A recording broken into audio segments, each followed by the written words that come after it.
గౌరవనీయులు సహచర మంత్రివర్గ సభ్యులు శ్రీ కొల్లు రవీంద్ర గారు, గౌరవ పార్లమెంట్ సభ్యులు గౌరవనీయులు కేశినేని శివనాథ్ గారు, ప్రభుత్వ విప్ అయినటువంటి యార్లగడ్డ వెంకట్రావు గారు, గద్దె రామ్మోహన్ రావు గారు, వసంత వెంకటకృష్ణప్రసాద్ గారు, చీఫ్ కమిషనర్ స్టేట్ జిఎస్టి బాబు గారు, కలెక్టర్ గారు, ఈరోజు రాష్ట్రం మొత్తం జిఎస్టి సెలబ్రేషన్లు చేసుకుంటూ 30 రోజులుగా ఈ కార్యక్రమం చేశాం. దసరాతో ప్రారంభించాం, రేపు దీపావళితో ముగింపు చేస్తున్నాం. ఇలాంటి సభకు వచ్చినటువంటి సోదరీమణులందరికీ నమస్కారాలు, అందరికీ దీపావళి శుభాకాంక్షలు. మామూలుగా మీరు ఒకసారి చూస్తే గడిచిన 5 సంవత్సరాలు 19, 24 పండుగలే జరుపుకోలేదు. ఆ పరిస్థితిలో ఉన్నాం మనందరం. కానీ ఈరోజు సాధారణంగా 2 పండుగలు వస్తాయి మనకు. ఒకటి దసరా వస్తుంది, అది అవుతానే దీపావళి వస్తుంది. కానీ ఈరోజు మీరు చూస్తే ఈ సమయంలో, ఈ పవిత్రమైన సమయంలో సూపర్ జిఎస్టి పండుగ నేను ఇప్పుడే చూశాను. ఎక్కడైతే బెసంత్ రోడ్డుకి వెళ్ళాను, చిరు వ్యాపారస్తులతో మాట్లాడాను, అక్కడ వినియోగదారులతో మాట్లాడాను. వాళ్ళ ఆనందం చూస్తే చాలా సంతోషం కలిగింది. ఒకప్పుడు 4 వస్తువులు కొంటే ఈరోజు అదనంగా ఒక వస్తువు కొంటున్నాం, అది ఈ జిఎస్టీ వల్ల లాభం వచ్చిందని ప్రతి ఒక్కరు చెప్పినప్పుడు నాకు ఎక్కడా లేని ఆనందం కలిగిందని చెప్పి కూడా నేను మీకు తెలియజేస్తున్నా. ఈరోజు రాష్ట్రం మొత్తం చూస్తే పెద్ద ఎత్తున, మొన్నే దసరా, ఎప్పుడూ ఇటీవల కాలం నేను ఎప్పుడూ చూడలేదు. ఇక్కడే ఉన్నారు వైబ్రెంట్ విజయవాడ సొసైటీ, చాలా బ్రహ్మాండంగా చేశారు. మొన్న నేను చూసిన తర్వాత నాకు అనిపించింది, శభాష్ విజయవాడ, ఏమైనా చేసే శక్తి సామర్థ్యాలు ఈ విజయవాడకు ఉన్నాయని చెప్పి కూడా నేను మీకు తెలియజేస్తున్నా. ఒక కార్యక్రమం కాదు, చాలా బాగా జరిగాయి. సాంస్కృతిక కార్యక్రమాలు జరిగాయి. ఆ 11 రోజులు ఒకప్పుడు దసరా అంటే గుర్తొచ్చేది కలకత్తా, మైసూరు గుర్తొచ్చేది.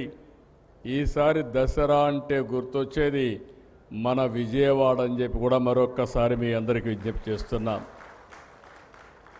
ఈరోజు మనందరం కూడా గుర్తుపెట్టుకోవాలి, మన పెద్దలు పండుగలకి ఒక శాస్త్రీయత ఉంది.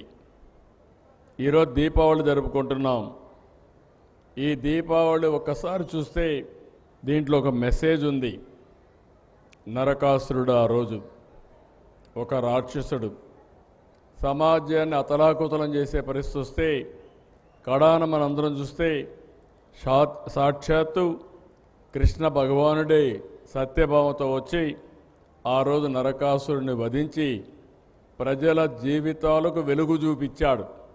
అందుకే ఈరోజు మనం అందరం దీపావళి పండుగ చేసుకుంటున్నాం.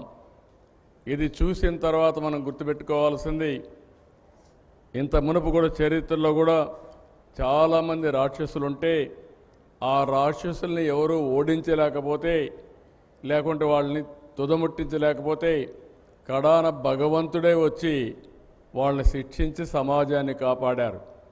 అలాంటి రాక్షసుడే మనం చూస్తే 1924లో ఈ రాష్ట్రాన్ని పట్టి పీడిస్తూ ఉంటే ప్రజలే ముందుకొచ్చి మేము నిమిత్త మాత్రులం, నేను కానీ, మా మిత్రులు పవన్ కళ్యాణ్ గారు కానీ, బీజేపీ కానీ, 3 పార్టీలు కూటమి పెట్టుకొని మేము మీ ముందుకు వస్తే ప్రజలు మీరు స్పందించారు.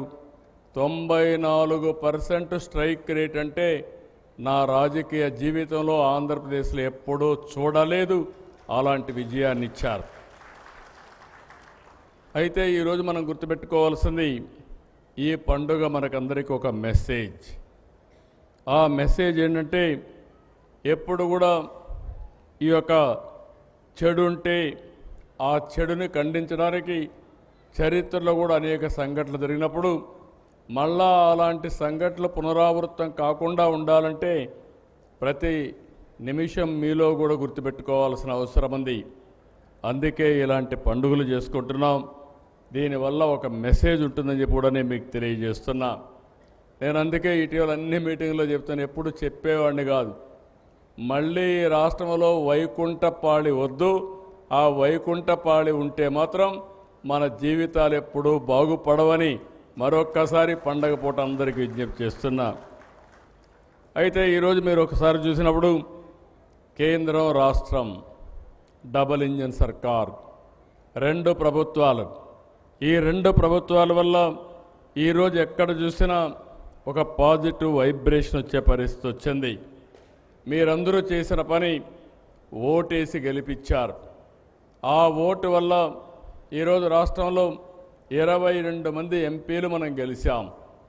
దీనివల్ల మీరు ఒకసారి ఆలోచిస్తే కేంద్రంలో ఈరోజు అన్ని పనులు మనకు అయ్యే పరిస్థితి వచ్చింది. వెంటిలేటర్ పై నుండే ఆర్థిక వ్యవస్థకి ప్రాణం పోసిన ఘనత కేంద్ర ప్రభుత్వాన్ని చెప్పి కూడా నేను మీకు తెలియజేస్తున్నా. ఈరోజు ఒక భరోసా ఇచ్చాం. ఒక భరోసా ఇవ్వడమే కాకుండా ఈరోజు 1-2 పనులు కాదు, నాకు అనిపిస్తుంది ఈరోజు మీరు చూసినప్పుడు 15 నెలల్లో మళ్ళీ ఆర్థిక వ్యవస్థని గాడిన పెట్టే పరిస్థితికి వచ్చాం. ఆ రోజు మేము సూపర్ 6 చెప్పాం. సూపర్ 6 మీరు ఒక్కసారి చూస్తే చరిత్రలో ఎప్పుడూ ఇవ్వని విధంగా పింఛన్లు ఇచ్చాం, తల్లికి వందనం ఇచ్చాం, స్త్రీశక్తి ఇచ్చాం, అన్నదాత సుఖీభవ, అన్న క్యాంటీన్, దీపం 2, ఆటో డ్రైవర్స్కి భరోసా, కడాన నిన్నే మా ఎంప్లాయీస్ కూడా ఇక్కడే ఉన్నారు, నాయకులు ఇక్కడే ఉన్నారు. ఎంప్లాయీస్ కూడా ఈ ప్రభుత్వంలో భాగస్వాములు కాబట్టి వారికి కూడా ఒక్క విడత డిఏ ఇచ్చి, హెల్త్ కార్డ్స్ కూడా ఒక్క నెలలో పూర్తి చేస్తామని హామీ ఇచ్చి, పోలీసులు అయితే ఎప్పుడూ డ్యూటీ చేస్తూ ఉంటారు, అలాంటి వారికి ఒక నెల సరెండర్ లీవ్ కూడా ఎన్కాష్ చేసుకోవడానికి 210 కోట్ల రూపాయలు 2 ఇన్స్టాల్మెంట్లు ఇచ్చే పరిస్థితికి వచ్చాం. ఇవన్నీ చేస్తున్నాయి. ఇంకో పక్క సూపర్ జిఎస్టీ, సూపర్ సేవింగ్స్ జరిగాయి. ఒకప్పుడు 18% ట్యాక్సులు కట్టేటివి ఈరోజు 5%కు వచ్చాయి.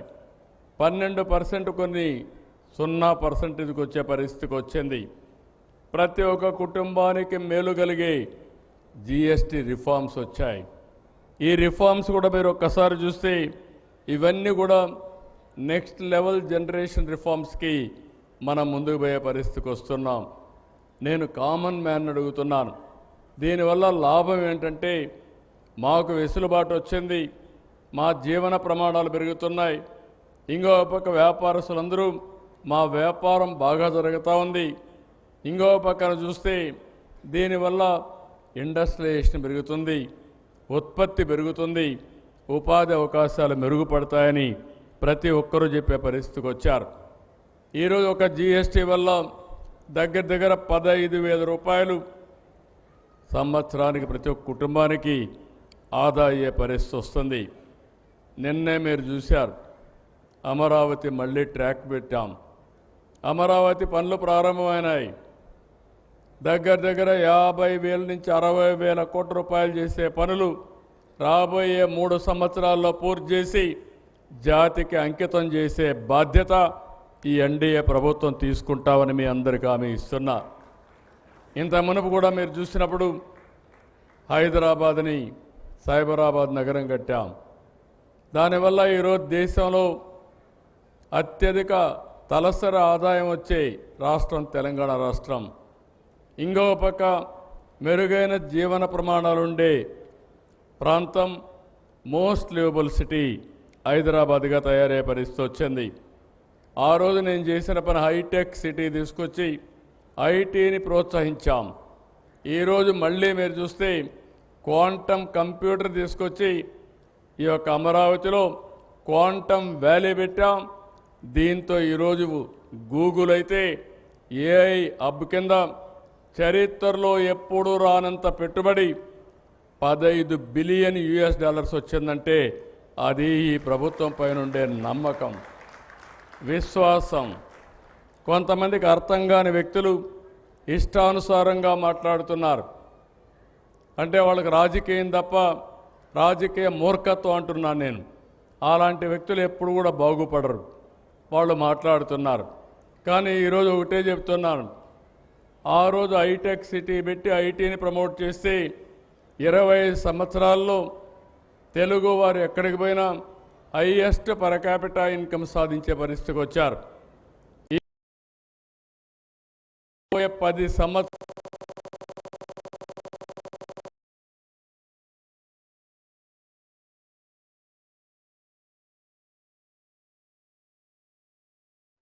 ఆలోచన ఒకటే, ప్రతి ఒక్క ఇంట్లో ఆంధ్రప్రదేశ్ అంటే ఏ అంటే మొదటి అక్షరం మందే ఉంటుంది. రేపు రాబోయే రోజుల్లో ఆంధ్రప్రదేశ్ ఏఐగా మారుతుంది, ఆర్టిఫిషియల్ ఇంటెలిజెన్స్గా మారుతుంది. అంటే మన హ్యూమన్ బ్రెయిన్స్ అన్నీ కూడా ఒక ఇంటెలిజెన్స్ బ్రెయిన్స్గా తయారై ప్రపంచంలో అందరికంటే తెలివైన వాళ్ళు ఉండే స్థానం ఏదంటే దానికి చిరునామాగా ఈ ఆంధ్రప్రదేశ్ రాష్ట్రం ఉంటుంది. దానికి హెడ్ క్వార్టర్గా విశాఖపట్నం ఉంటుందని చెప్పి కూడా నేను మీకు తెలియజేస్తున్నా.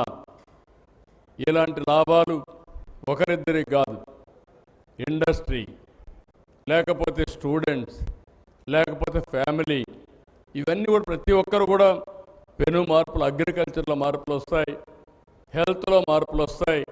ఇంకో పక్క ఒక సెక్టర్ని కాదు, ఆల్రౌండ్ అన్ని సెక్టర్లో పెను మార్పులు వస్తాయని చెప్పి కూడా నేను మీకు తెలియజేస్తున్నాను. ఇంకో పక్క మీరు చూస్తే ఈ సెంటర్ వల్ల ఇక్కడి నుంచి ప్రపంచం మొత్తం గూగుల్ ఎక్కడైతే సర్వీసులు ప్రొవైడ్ చేస్తుందో ఆ దేశాలకు ఇక్కడి నుంచి సేవలు అందించే అవకాశం వస్తుంది. ఇక్కడ ఉండే యువత ఏఐ నేర్చుకుని వీళ్లే కాకుండా ఈ ఏఐ ఉపయోగించుకోవాలనుకునే ప్రతి ఒక్కరూ, ఈ డేటా సెంటర్ ఉపయోగించుకోవాలనుకునే ప్రతి ఒక్కరూ ఇక్కడ సంస్థలు పెట్టే పరిస్థితికి వస్తారు. అలాంటి పెను మార్పులకి నాంది పలుకుతుంది. ఇక్కడి నుంచి సబ్సీ ఏదైతే కేబుల్ ఉందో ఇది సింగపూర్ వరకు తీసుకుపోయి ప్రపంచం మొత్తం అనుసంధానం చేస్తారని చెప్పి కూడా నేను మీకు తెలియజేస్తున్నా. పోలవరం కూడా ఘాటుని పెట్టాం. మీ అందరూ గుర్తుపెట్టుకోవాల్సిన అవసరం ఉంది. 2027 జూన్కు కానీ డిసెంబర్కి కానీ పోలవరాన్ని పూర్తి చేసి జాతికి అంకితం చేసే బాధ్యత కూడా ఈ ప్రభుత్వం తీసుకుంటాం. ఇలాంటి పనులన్నీ చేస్తూనే ఒక పక్క అభివృద్ధి, ఒక పక్క సంక్షేమం, ఇంకొక పక్క సుపరిపాలనతో ఈ ప్రభుత్వం ముందుకు పోయే పరిస్థితి వస్తూ ఉంది. నిన్ననే నేను చూశాను, మాకు వెసులుబాటు లేదు, చాలా సమస్యలు ఉన్నాయి. చూస్తే ఒకటి కాదు, రెండు కాదు, ఎక్కడ చూసినా అప్పులు, ఎక్కడ చూసినా ఆర్థిక వ్యవస్థ మొత్తం చిన్న భిన్నమయ్యే పరిస్థితి. కానీ ఎంప్లాయీస్ కూడా మొన్న ఎన్నికల్లో చాలా బాగా సహకరించారు. ఎన్ని కష్టాలున్నా వారికి కూడా దీపావళి శుభాకాంక్షలు చెప్పాలని, వాళ్ళు కూడా ఆనందంగా ఉండాలనే ఉద్దేశంతో నిన్ననే వాళ్ళకు కూడా ఒక తీపి కబుర్ని వాళ్ళకు అందజేశాం. దాని పర్యవసానం ఒక డిఏ ఇచ్చాం, పోలీసులకు అందరికీ సరెండర్ లీవ్ ఇచ్చాం, ఆర్టీసీ ఉద్యోగులకు పదోన్నతులు ఇచ్చాం.